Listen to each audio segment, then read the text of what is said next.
Welcome classic rock fans to one of my 10 of the best, or 10 of the worst in this case, and today we're prodding that huge inflatable porker that is Pink Floyd.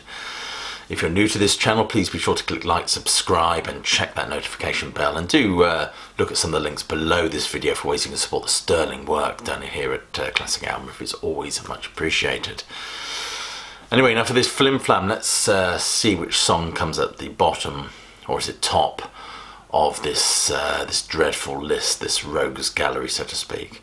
Number 10 is Seesaw from 1968. Sauce Full of Secrets is a pretty mixed bag, really. It has a schizophrenic feel, with one half of the album with the band looking over its shoulder at the affected innocence of the Barrett era, whilst looking forward towards the dark sonic soundscaping that the band would engage in for the next few years. This is a Richard Wright number, one that looks back on childhood and adolescence in a very nostalgic way, and in a general sense, I think. Although Richard Wright was sharing a flat with Syd Barrett about this time, and who knows, maybe Syd Barrett influenced it, or maybe Syd Barrett's one of the characters in the song, who knows. Gilmour is playing two guitar parts on this, the acoustic guitar and also the electric guitar, played on his Fender Telecaster. And it's Richard Wright that sings the lead vocal on here, and it's his plaintive tones that very much defines the overall tone of the band at this time. In fact, Gilmour has said that his voice was that magical component of the early Pink Floyd sound. But this is a slice of psychedelic ephemera, really. From a band that was very much struggling with its own identity. A lot of pressure, as I said, was put on Wright to do just that, to write songs. Whereas Remember a Day is an absolute triumph, in my opinion. This one is fairly throwaway. This song is a sort of pale imitation, a sort of conjuring trick, if you like. Is it Syd or is it not Syd? It certainly lacks the magic and spark of those early Barrett numbers, and places itself in the company of those illustrious Floyd classics like It Would Be So Nice. Interestingly, the working title of Seesaw was actually the most boring song I've ever heard, bar two, which kind of speaks volumes about the group and my attitude towards this number. Number 9 is The Hero's Return from the final cut, which was 1983, if my memory serves me right. This one was originally titled Teacher, Teacher. It's from the Wall Sessions. It's probably one of those spare bricks. And we see this narrative which involves this man not only dealing with his very distant and fragmented relationship with his own wife, but his very strained relationship with his past and present. You could say it's an interesting study on PTSD, perhaps. But certainly he laments the younger generation as ingrates, he says, who just whine and mope about. But he also reveals parts of his past, the part that he played in World War II, the bombing of Dresden, and things like that. And so the hero's return is, the irony here is palpable. There's much about the waters that led Floyd that I don't like, and I'm talking about the latter period where the others are not contributing, or Waters just assumes control of everything. He privileges concept and lyrics over music and melody, and some of his stuff just becomes like this formless soup of words and whining. It has no really oomph or power, which comes from a beautifully constructed song, really. I think that wonderful symbiosis between concept, lyrics and music. And same with the later Floyd stuff with Gilmour. It's rather, some of it just comes across as, watered down pottage, really. John Lydon said anger is an energy, and that's what's missing from some of the later Floyd, Gilmour-led stuff. Yeah, there's some, pertinent indignation at the horrible things going on in the world, but it lacks that inner rage and authenticity that Waters brings to the mix. However, this is an example of one of those Waters-led numbers that becomes a bit indigestible, shall we say. You have to chew on it quite a bit to actually even get anywhere near to enjoying it. Number 8 is Learning to Fly from 1987. I've already spoken about this one. It's this whole period of Floyd, this album, it seems very plastic, and it's not. It lacks that timeless quality that Floyd's music had, probably due to the production affectations and also the fact that Pink Floyd don't actually play on the bloody album. It's just a Gilmour album, really. That's been remedied with the current remix, which has resurrected this album for me. I think a lot more of it now than I used to.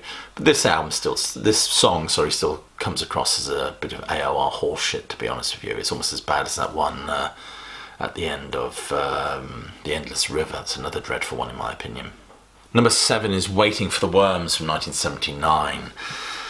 This concludes that totalitarian cycle that we get on this album. And this is an album that has some fantastic music on it, some fantastic examples of Floydness. I mean, I think side 1 and 2 are just absolutely sublime. But for me, it just descends into this mess after that, personally. It's an incredibly inflated and overrated album, in my opinion. Of course, side 3, we get Comfortably Numb. But Comfortably Numb is one of those tracks that I'd be quite happy never to hear again, to be honest with you. Waters uses the phrase "waiting for the worms." I think it's actually a theatrical term for when the drugs are wearing off and one has to deal with the reality of the moment. And it's coloured, of course, thematically justifiably, I suppose, to references to Nazism and Oswald Mosley's Black Shirts, the British Union fascists, with Waters as well having a dig at the current incarnation of the organised right at the time, which was the National Front, another fairly unpleasant organisation. I love the homage to the Beach Boys at the beginning of this track. It kind of mixes saccharine with the sardonic. It's rather interesting. The repetition of the phrase waiting is quite interesting, as it has this marching quality and it increases tension. Of course, we get the megaphoned voice of Roger Waters in that question-answer type response. Problem I have with this piece is a lot of side 4 of the wall. It all just comes across as way too theatrical, far too lush, and the band are kind of lost in it all, really. It just becomes Waters with strings. Whether Waiting for the Worms is some sort of drug reference or the emblematic of actual decay or social decay, I don't know what it is, but it just doesn't work for me. And this album just descends into whine and angst, all wrapped up in these syrupy orchestrations. Number 6 is The Trial from 1979. The key turns in the lock and we get those footsteps. It reminds me of the opening of We Love You by the Stones. The working title of this track was Trial by Puppet, believe it or not. I just cannot stand it with all its silly voices and strings. It's like a melding of prog with a Stanley Baxter show. With Waters gurneying his way through all these characters before the arse judge moons over the proceedings, threatening to clear his throat at any moment. In fact, I think Gilmour shouting, "Go on, Judge, shit on him," is probably the highlight of the number for me. Old Hamlet famously said, "Oh, what a falling off was there." And when I think of the brilliance of tracks like Mother and Another Brick in the Wall and Goodbye Blue Sky, to this pompous, sprawling theatrical dump, I just shake my head in despair, to be honest with you. The concluding rumble of the wall on this is, in my opinion, is actually the ungluing of this very promising of albums. Number 5 is Biding My Time from 1969. It's a dreary piece that doesn't really fit in well with those interesting extended sonic soundscapes that the band were doing at the time. It's pretty much a throwaway number, which should have been just that, should have just been thrown away, I think. But this number doesn't actually float back up to the surface until it's included on some compilation albums. Floyd went into the studio after mixing Ummagumma, and they completed this recording in one session. It was, I think it was the 4th take as well. Interesting aside for you, the very New Orleans vibe to this one is Richard Wright playing the trombone. Well, who would have guessed it, eh? Number 4 is Seamus from 1971. This is a kind of a novelty blues shuffle, and we can all be rather amused by the howling pooch throughout this number. And it was rather amusing on the Pompeii video, I'll be honest with you. It just on this album, it's a complete waste of space. This album would be much better if they kicked this one off it, along with Saint-Tropez as well. That's another one I don't care much for. It's a blues shuffle, of course. The hound in question actually belonged to Steve Marriott, and I believe David Gilmour was dog-sitting for him at the time. The version on Pompeii was actually titled Mademoiselle Knobs, and it featured Roger Waters playing Gilmour's Fender Strat, and the bass was added later on in the studio as a point of interest, but it's a number that certainly should not have made it to the Medal album. Number 3 is It Would Be So Nice from 1968. This was recorded at the Abbey Road Studios. Studios 2 and 3, room 25 to be exact. This is, of course, is a Richard Wright composition. It was originally titled It Should Be So Nice. It comes across as a twee celebration of everyday life, really, with its starting with the morning breakfast and newspaper, some anxiety about the weather. In fact, I wonder if the Beatles' Good Morning, in some way influenced this.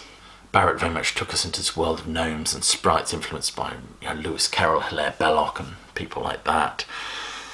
And Wright does his best to recreate that world, I think, in some of the songs. Or certainly, if not the world, the kind of affected innocence of the Barrett era. And this one is very much involves a dream, I believe. But this is pseudo-Sid, really, is what this is. It tries to emulate that bright innocence of the tracks we got on Pipe of the Gates of Dawn, but without the mystical, magical madness that very much defines the Barrett era. This is a pale facsimile. Allen Ginsberg famously said that he said something about unlocking the moonlight and the madness in the soul, and Sid did that perfectly. Interestingly, Floyd were in the middle of recording their cosmic avant-garde masterpiece that was saucerful of secrets. But this just comes across as a bit of a slice of unadulterated pop. Author John Harris references this song in his wonderful book. He says the first recorded work they released in the wake of Barrett's exit was Rick Wright's almost unbearably whimsical It Would Be So Nice, a single whose lightweight strain of pop psychedelia rendered it a non-event that failed to even bother the British charts, later dismissed by Waters, of course, as just a lousy record. Number 2 is the Grand Viziers Garden Party from 1969. I do hope I've said that right. Yes, you could argue these were solo pieces, but nevertheless they're still performed and released under the banner of Pink Floyd, shall we say. In his book, Nick Mason's book, A Personal History of Pink Floyd, he remembers this as, he says, I drew on available resources, including my wife Lindy, who was an accomplished flautist. The flute moments are perhaps the highlight of this track as Nick Mason just clatters away. He tries to recreate a sonic rendering of a festivity or party in the grounds of some high dignitary, perhaps from the Ottoman Empire. Lindy Mason's flute adds something to this cacophonous clatter, really. All the percussive elements are supposed to represent the chaos of the party, apparently. But I think you'd have to be a brave man to want to actually sit through this piece in its entirety these days. And number 1, the festering turd in the Floyd catalogue, in my opinion, is several species of small furry animals all gathered together and grooving with a pict. I'm reading that title from memory. I don't know if I got it word for word, but you know the one I mean. Anyway, this was from 1969, and it was, of course, from those Ummagumma sessions. Nick Mason famously said if the band learned anything from Ummagumma, it was not to do another Ummagumma. And this is a collaboration between Roger Waters and Ron Geeson, of course, which would later produce Music from the Body, an album I rather like, and also Atom Heart Mother, an album I absolutely adore. But this is just a piece of avant-garde nonsense that's very much up there with the other classics like the Beatles' Revolution 9. Waters sought a naturalistic collage to liberate himself from the usual song structure and to dabble in musique concrete. The recording for this track began in 1969, September the 23rd. If I'm not mistaken, it actually had the working title of Roger's Tune or Roger's Quarter, First Movement.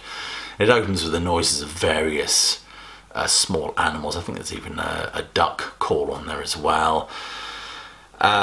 Waters has said that it's not actually anything, it's just a bit of concrete poetry. Waters can be heard to be slapping his hands against his legs and all sorts of things, which of course is speeded up. This, of course, foreshadows Music from the Body with its collection of belches and farts, a corporeal celebration of our oneness and windiness. But this, overall, to be honest with you, is just a waste of studio time. So there you have it, that's my 10 worst Floyd numbers. I could probably think of a few more if I really wanted to. Please leave your lists down below. Please comment, subscribe, like, check that bell, do all that stuff.